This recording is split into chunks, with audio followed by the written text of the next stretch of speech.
He looked me dead in the eye and said, "You're too old for this role." No hesitation. No softening the blow. Just those 5 words, like he'd been rehearsing them all morning. That was it. 20 years of my life, gone in a 5-minute meeting in a room that smelled like burnt coffee and cold ambition. I had trained half the people in that office, built relationships that spanned decades, and carried projects on my back when everyone else was ready to give up. And still, in his eyes, I'd become replaceable. I remember my hands resting on the edge of the chair, gripping it so tightly I could feel my nails dig into the wood. I wanted to ask him why. I wanted to remind him of the nights I'd stayed until midnight to fix his mistakes, the clients I'd personally kept from walking away. But I didn't say a word. Instead, I listened as he gave me the standard HR script. It's not personal, it's about the direction of the company. But the truth was written all over his face. In his mind, I'd passed my expiration date. I walked out of that office with a cardboard box full of my career. Framed photos, a few personal notes, a mug my daughter had given me years ago. The hallway felt longer than I remembered, the fluorescent lights buzzing overhead like they were mocking me. Not a single coworker looked me in the eye. They knew. And they were scared to catch whatever too old disease I apparently had. By the time I reached the parking lot, I could feel the burn behind my eyes. But I swallowed it down. He wasn't going to get the satisfaction of seeing me cry. That drive home felt like the longest of my life. Every red light gave me too much time to think about the mortgage, the bills, the plans my husband and I had made. And underneath it all was this gnawing question. What do you do when the life you've built gets ripped out from under you? Not because you failed, but because someone decided you didn't fit their version of young and fresh anymore? I didn't have the answer yet. But I can tell you this, I wasn't done. Not by a long shot. And that's where you come in. Before I tell you how I went from being jobless, humiliated, and staring at an uncertain future, to sitting across from that same man signing papers to buy his business outright, I need you to stick with me. Because this isn't just a story about revenge. It's about proving to yourself, and to the people who count you out, that you're not finished just because they say you are. So before we get into it, do me a favor. Hit that subscribe button if you haven't already and tell me in the comments where you're watching from. I want to know who's in the room with me for this one because I have a feeling you're going to have something to say when we get to the end. Trust me, this is one story you'll want to weigh in on. Because the moment I walked out of that office, I thought I'd lost everything. But looking back now, that was the day I started building the life I actually deserved. And the way it all came full circle? You couldn't write it in a movie script. No one would believe it. The day it happened didn't start like a disaster. It was just another Tuesday.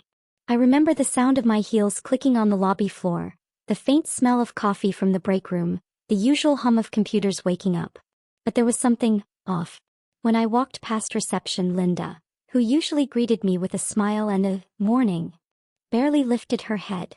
Her eyes flicked away from mine like I'd suddenly become invisible. I brushed it off. Maybe she was just having a bad morning.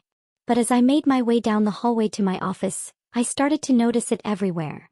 The way conversations stopped when I walked by, the way people's eyes followed me and then darted away. By the time I reached my desk, I already had that sinking feeling in my stomach. And then I saw it, an email from HR flagged urgent. Please come to conference room B at 9:15. No explanation. No context. Just a time and place. I knew. Conference room B was where people went in, and didn't come back. I'd seen enough restructuring over the years to recognize the signs. Still, I told myself there had to be some mistake. 20 years of loyalty doesn't just vanish in a 5-minute meeting. I straightened my blazer, took a deep breath and walked in. He was already there, my boss. Sitting at the head of the table like a judge waiting to deliver a verdict. The HR rep sat beside him, a manila folder in front of her, hands folded neatly like she was about to read a script. "Have a seat," he said without looking me in the eye. The HR rep started talking. Something about restructuring, budget constraints, and difficult decisions. But then he cut in, leaned back in his chair and said it plain, "You're too old for this role." I don't remember hearing much after that. There was not a performance issue. Not a skill gap. Just too old. 20 years of experience dismissed in a single sentence. She slid the termination letter across the table. I picked it up, my hands steady even though my heart was pounding. There was no point in arguing. The decision was made long before I walked into that room. When I got back to my office, it felt like a museum display of my career. Photos of my kids when they were still in school, the mug my daughter made me in pottery class, the plant I'd nursed back to life after the cleaning crew forgot to water it for weeks. I pulled out the cardboard box they'd given me, one of those generic unmarked ones, and started packing. The sound of packing is a lonely one. The shuffle of papers, the clink of picture frames, the quiet zip of a laptop bag. Every item I touched was a reminder that I didn't belong here anymore. A couple of coworkers passed by. No one stopped. One of them mumbled something about "sorry to hear that," but his eyes were already sliding toward the floor. They were scared to be seen talking to me, scared to imagine they might be next. When the box was full, I stood up and looked around my office one last time. No one clapped. No one hugged me. The HR rep appeared at the door, gave me a polite handshake, cold and quick, and walked me to the elevator like I was a visitor who'd overstayed my welcome. The parking lot felt different. Bigger. Like the whole world had suddenly opened up, but not in a good way. I slid into my car, set the box on the passenger seat, and just sat there. The silence was deafening. Finally, I started the engine and pulled out. Every red light on the way home felt like it lasted forever. I kept thinking about the mortgage, the bills, the promises my husband and I had made about our future. And underneath all of it was this heavy, sinking truth. I wasn't just unemployed. I'd been erased. By the time I pulled into my driveway, I felt like I'd aged 10 years in a single morning. I carried the box inside, set it down in the living room, and just stared at it. Everything I'd worked for reduced to a pile of things that could fit in one small box. I didn't cry. Not yet. I was too stunned for tears. Too busy replaying his words in my head. What I didn't know then, as I stood there feeling like the ground had disappeared under my feet, was that the man who pushed me out would soon be shaking my hand, begging for something far more valuable than my resignation. The first week after losing my job felt strange. Like the world had suddenly slowed down, but not in a peaceful way. I woke up early out of habit, still reaching for my work clothes, still glancing at the clock as if I had somewhere to be. But there was nowhere. No meetings. No deadlines. No reason to put on makeup or fix my hair. By the second week, mornings became heavier. I stayed in my robe until noon, sipping coffee that went cold while I scrolled endlessly through job postings that all seemed to want someone younger, faster, fresh. I started to notice how many of them didn't even list salaries anymore. Just vague phrases like competitive pay, which was code for, "we'll pay you as little as we can get away with." The bills started stacking up on the kitchen counter like tiny, taunting reminders. Electricity. Difference. The credit card statement with that dinner reservation we made when I still had a paycheck. Friends called it first, at least the ones who knew. But the sympathy was hollow.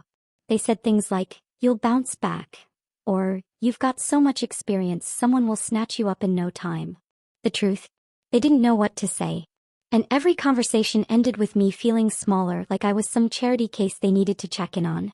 I went out less, but when I did, I noticed something I'd never really paid attention to before. How people's eyes pass over you when they think you're past your prime.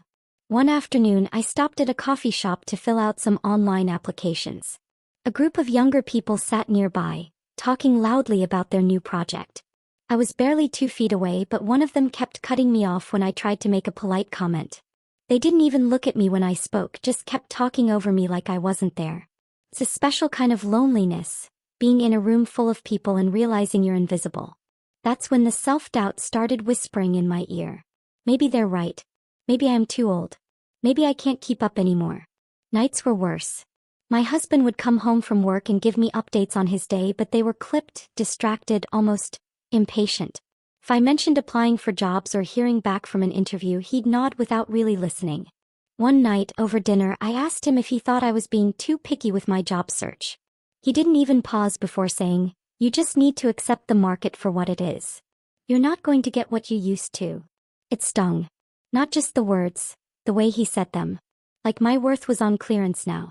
By the third week, I was spending more time online, scrolling social media, half looking for jobs, half distracting myself from the gnawing anxiety in my chest. That's when I saw it. An article shared by a local business blog. The headline is, "Boss's Company Name, Losing Its Grip?" I almost scrolled past it, but curiosity won. The piece was vague, full of sources close to the company and possible restructuring, but there was enough between the lines to see trouble brewing. A few days later, an old coworker posted something cryptic. Some people are finally reaping what they've sown. Couldn't happen to a better guy. No names. No details. But I knew exactly who she meant. It was petty, but I saved the article. Screenshot the post.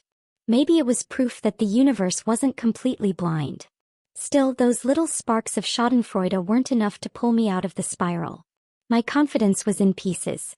I'd gone from running projects and leading meetings to checking the price of eggs before putting them in my cart. The fourth week, I woke up one morning and realized I hadn't laughed, genuinely laughed, in over a month. That's when it hit me. I wasn't just unemployed. I was disappearing. And the worst part? No one seemed to notice. I wish I could say I had some big, bold plan to get my life back. But the truth is, I was just trying to get through each day without breaking apart. Then came the first strange call. No voicemail, just a missed number I didn't recognize. Out-of-state area code. I ignored it. 2 days later, it happened again. And again, same area code, different numbers. Around the same time, I got a letter in the mail. No return address, just my name in neat handwriting. Inside, a single sheet of paper with a short note. We need to speak. It's about something important. And a phone number. I almost tossed it in the trash. The last thing I needed was to get scammed by some con artist promising fake riches. But something about it stuck with me. Maybe it was the handwriting. Maybe it was the fact that it felt personal. At the time, I didn't know it would be the thread that unraveled everything. The thing that would flip the power so completely I'd barely recognize my own life in a few weeks. And I definitely didn't know that my old boss's troubles were about to become my opportunity. It happened on a Tuesday afternoon. I was at my kitchen table, which had become my unofficial office, sorting through bills and half-heartedly scanning job postings, when my phone buzzed with a name I hadn't seen in years. It was an ex-client from my old job. We exchanged polite hellos and then almost casually they said, "I heard you're not with the company anymore. Honestly, I always preferred working directly with you. Any chance you're available for some consulting?" Consulting. I almost laughed. I wasn't even sure if I could call myself a consultant. But I swallowed the uncertainty and said, "Of course. What do you need?" They explained the project. Nothing massive, but enough to make my heart race. A few hours of work for a decent fee. I agreed before they could change their mind. That night, I cleared the dinner plates, made a cup of coffee and spread my notes across the kitchen table. It felt good, familiar, to have a purpose again. My hands moved quickly over the keyboard, my brain firing in ways it hadn't in weeks. By midnight, I sent the finished work, a little nervous about whether it would live up to their expectations. The next morning, I got their reply. "This is perfect. Exactly what we needed. I'll send over payment today, and I might have more for you soon." When that payment landed in my account, it was like oxygen rushing into my lungs. It wasn't just the money. It was proof. Proof that I still had value. That my skills weren't tied to one man's opinion of me. A week later, that same client referred me to another contact. And then another. The work started to trickle in, small projects at first, but steady. I worked wherever I could. At the kitchen table, in the corner of a coffee shop. Sometimes even from bed when the exhaustion caught up with me. There were nights I stayed up past 2 a.m. hunched over my laptop while the rest of the world slept. My only companions were the hum of the fridge and the glow of the screen. But it was a good kind of tired, the kind that comes from building something that's yours. The first time I sent out an invoice that matched my old monthly salary, I sat there staring at the number for a long time. I didn't cry. I didn't even smile. It just felt steady. Like I had taken back something I'd lost. Then came the first big payment. A corporate client who'd been burned by my old company reached out after hearing I was doing my own thing now. They signed me for a project that not only paid more than I'd made in months, but also put my name in circles I'd never dreamed of being in. Every time I logged another payment, another completed project, another word-of-mouth referral, I felt a piece of my confidence slot back into place. And with every new client, I heard the same thing. "We like working with you. You listen. You care about the details. You make things easy." Things my old boss had overlooked, dismissed, or even mocked as too soft for the business world. It was slow at first, but momentum is a powerful thing. One connection led to another. One late-night email turned into a morning phone call that turned into another contract. The kitchen table became my headquarters. My calendar filled up. My bank account started looking healthy again. And I realized something I hadn't expected. I wasn't just surviving anymore. I was building. And with each new project, each satisfied client, I thought a little less about the humiliation of that day in his office, and a little more about the fact that I was becoming a real competitor. The whispers I'd heard about his company's struggles kept surfacing: a late shipment here, a lost account there. Every time I tucked the information away in the back of my mind. I wasn't actively plotting revenge yet, but the thought lingered. If I kept growing like this, if I kept winning over the people he'd taken for granted, maybe one day I wouldn't have to imagine beating him. I could just do it. By the end of the second month, I wasn't chasing work anymore. It was finding me. My phone pinged with new inquiries. My email filled with subject lines like, referral from client name, and heard you're the best. And the best part? Every time I signed a new client, I pictured my old boss sitting in his office, oblivious to the fact that I was slowly dismantling his client base. Not out of spite, but out of sheer competence. It was never just about the money, though the money felt good. It was about proving, to him, to myself, and maybe even to the people who'd looked past me in that coffee shop, that I wasn't too old to matter. And without realizing it, I was doing more than rebuilding my career. I was building leverage. Leverage that could one day crush the man who thought I was past my prime. Before I go on, if you haven't already, make sure you hit that subscribe button and turn on notifications, because trust me, you're going to want to hear how this ends. And tell me in the comments where you're watching from. I love seeing this community grow and hearing your own stories. As mine was just getting started. The rumor reached me on a quiet Thursday, the kind of day that feels like a bridge between two bigger moments. I was editing a proposal when a former coworker texted, "You didn't hear this from me, but he's shopping the company." I read it twice, then a third time. Shopping the company. I called her. She spoke in careful phrases like someone standing near a cracked window. People were leaving, payroll had been late twice, the bank was reviewing options. A recruiter had hinted that senior staff were taking interviews. 2 clients had already moved their accounts. One of them had moved to me. I set the phone down and stared at my notes. I should have felt only satisfaction, but the truth is, my first reaction was a twist of nerves. Buying a business is not a victory lap. It is homework and risk and signatures you feel in your stomach. I made tea and walked the apartment while it steeped, letting the steam warm my face. Could I do this? Did I want to? The urge for revenge was loud. I pictured the day he told me I was too old. I pictured the manila folder, the cold handshake, the way everyone looked away. Then the excitement rose to meet it. What if I did not just win a few clients back? What if I took the keys? I started with information. A supplier I trusted told me accounts payable were stretched thin. A former manager said the good people were already gone and more would go if something did not change. An ex-client forwarded a note from his team about missed deadlines. It painted a picture that was ugly but familiar. The house looked sturdy from the street. Inside, the ceiling was sagging. That night, I made a list on a legal pad. On the left, everything that scared me. Debt. Leases. Legacy systems. On the right, everything I could bring. Clients who believed in me. A reputation for clean execution. A plan for how to keep the team and stop the bleeding. When the right column became longer than the left, I picked up the phone. I called the ex-client who had given me my first big break as a consultant. I told him the rumor and then I asked the question I had been carrying all afternoon. If I owned it, would you come back? He did not hesitate. Yes. If you are in the chair, we will sign. He offered something I had not asked for. A letter of intent to award a 12-month contract, contingent on my ownership. I slept for 4 hours and woke up clear. This was not about rescuing a name. It was about buying assets and rebuilding them with care. That choice shaped everything that followed. I found a small business attorney through a friend. In our first meeting I said, "I want an asset purchase, not the company's history." He nodded and began to outline the steps. Data room. Financials. Contracts. A list of what I would buy and what I would leave behind. It felt like opening a toolbox and seeing every wrench in its place. Funding came together the same way my new career had, one relationship at a time. The anchor client's letter gave me leverage. A second client offered a prepayment for a discount. A woman I mentored years ago, now at a regional bank, introduced me to a lender who actually listened. We built a simple stack. A modest line of credit, my cash from consulting, and a small investor note from the very first client who had called to say, "I prefer working with you. No games. Clear terms. Enough runway to fix what was fixable." Under the NDA I saw the numbers. Revenue had a heartbeat, but it was uneven. The profit and loss told a story of a good business starved by neglect. Accounts receivable aged out longer than they should. Lease terms were fair. The software licenses were a mess.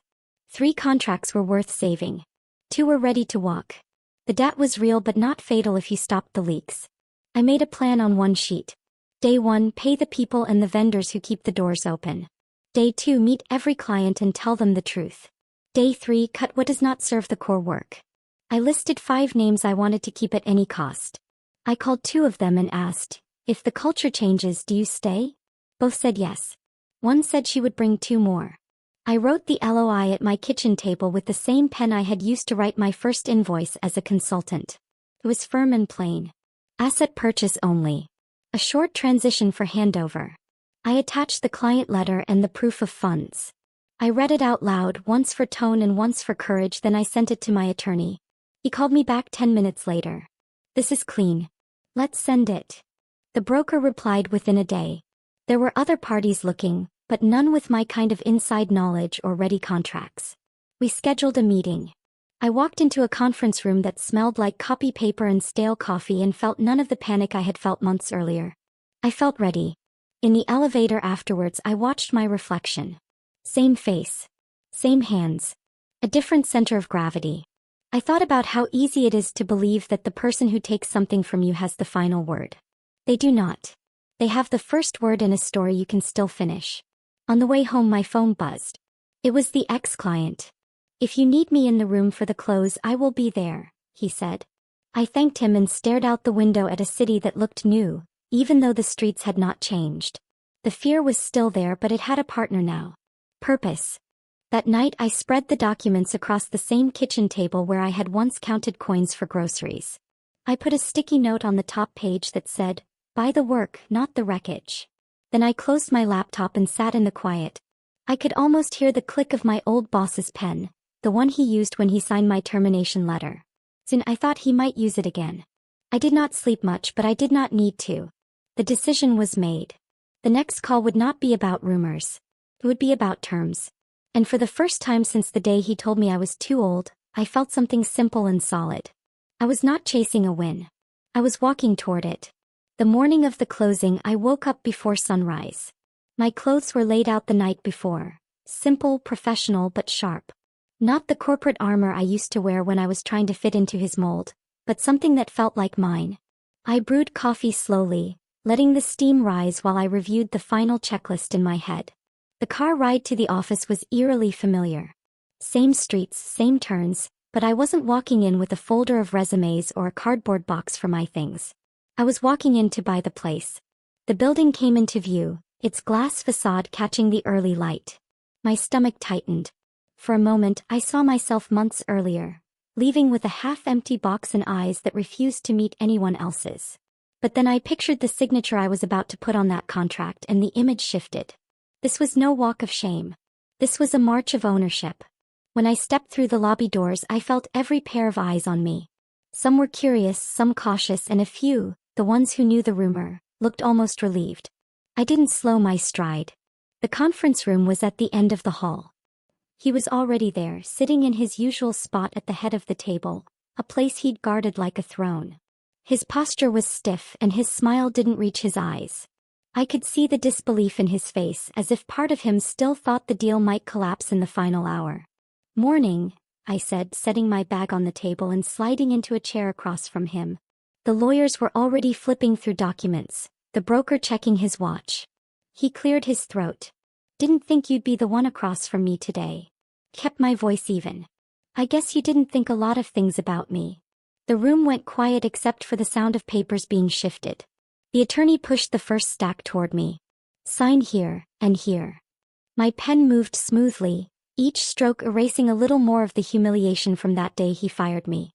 When I slid the last signed page across, the broker gathered them, tapped the stack neatly and nodded.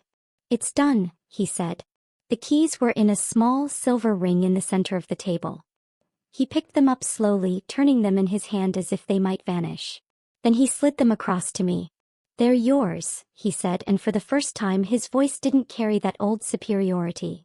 I stood, picked up the keys and slipped them into my pocket. "Thank you," I said simply. But in my chest, my heart was pounding with a mixture of victory and restraint. We shook hands. His was a little too firm, like he was trying to reclaim some control. But I just held his gaze for a beat longer than was comfortable, then released. Within an hour, the staff meeting was called. I stood in the same room where I had once been introduced as a mid-level manager, back when I was still young enough to have potential in his eyes. The employees filed in slowly, whispering in small clusters. Some faces were familiar, others were new. When the murmurs quieted, I spoke. "Most of you know me. For those who don't, I used to work here. I left, or rather I was told to leave not too long ago. But now things are changing. I'm here to rebuild, and I can't do that without you." I saw heads lift, eyes sharpen. People leaned in. This was a company that had been running on fear and patchwork fixes. Now there was a hint of possibility in the air. I laid out the immediate plan. Stabilize client accounts, make payroll reliable again, cut what wasn't working. I promised transparency, something I'd never experienced under his leadership. Then I dropped the line that hung in the air like a slow-moving spark. "And to help with the transition, I've offered a position to the former owner. A position in a role where he'll be able to learn from the people who make this place run." The silence was deafening for a moment. Then a couple of muffled laughs slipped out from the back. He wasn't in the room, not yet, but I knew the news would reach him before the hour was over. The position I offered wasn't managerial. It wasn't even supervisory. It was a client-facing coordinator role, the kind where you're accountable to everyone else's schedules and needs. A far cry from the head of the table. It wasn't meant to humiliate him, though I'd be lying if I said there wasn't some poetic symmetry in the offer. It was meant to give him a choice: contribute in a new way or step aside entirely. Midway through outlining the action plan, I took a pause, leaned in toward the mic and said to the audience, "My future subscribers, if you think karma just did its job, hit that like button and subscribe. Trust me, I've got more twists coming and you're not going to want to miss what happens next." I let that linger for a moment before turning back to the team. When the meeting wrapped, people lingered to shake my hand, to whisper their relief, to ask cautious questions. A few old friends pulled me aside and admitted they'd stayed only because they needed the paycheck but had been counting the days. By late afternoon, I saw him in the hallway. He stopped, gave a tight nod and said, "I got your offer." "And?" I asked. "I'll think about it," he said, his voice flatter than I'd ever heard it. "You do that," I replied and walked past him. That night, I stayed in the office long after most had gone home. I sat in the big chair, his old chair, and looked out over the floor. The hum of computers, the shuffle of the cleaning crew, the faint sound of someone laughing down the hall. It didn't feel like his company anymore. It felt like mine. I thought about the first day I walked into this place years ago, full of ambition and trust. I thought about the last day, walking out with my dignity bruised and my future uncertain. And now I had the keys, the contracts, the team, and the chance to write a new story. Revenge wasn't the engine anymore. Building something better was. But I'd be lying if I said the look on his face that morning didn't taste just a little bit sweet. I shut down my computer, locked the office, and slipped the keys into my bag. They jingled softly, a sound I'd carry home like a quiet anthem. Tomorrow the real work would begin. But tonight I allowed myself one thought. Sometimes karma doesn't just knock on the door. Sometimes it hands you the deed. I sat alone in the office after everyone had left, the last streaks of sunset spilling through the blinds. The air was quiet, almost sacred. My fingers traced the grain of the desk. My desk now, and I let the weight of it all settle in. Months ago I'd walked out of here with my career in a cardboard box, my pride in pieces, and a voice in my head whispering that maybe he was right, maybe I was too old to matter. But tonight that same voice was silent. In its place was something steadier, stronger, the certainty that I had not only mattered, I had won. I thought back to that moment in the conference room earlier, when the ink on the sale documents was still fresh. The way his handshake lingered as if he couldn't quite believe this was happening. The flicker in his eyes when I told the staff I'd offered him a position. It wasn't malice that fueled me, it was balance being restored. They said I was too old to start over, I said quietly to the empty room. But turns out I was just old enough to know how to win. And maybe that's the truth of it. Starting over at 20 might give you energy, but starting over at 40, 50, 60, it gives you something far more dangerous to your doubters.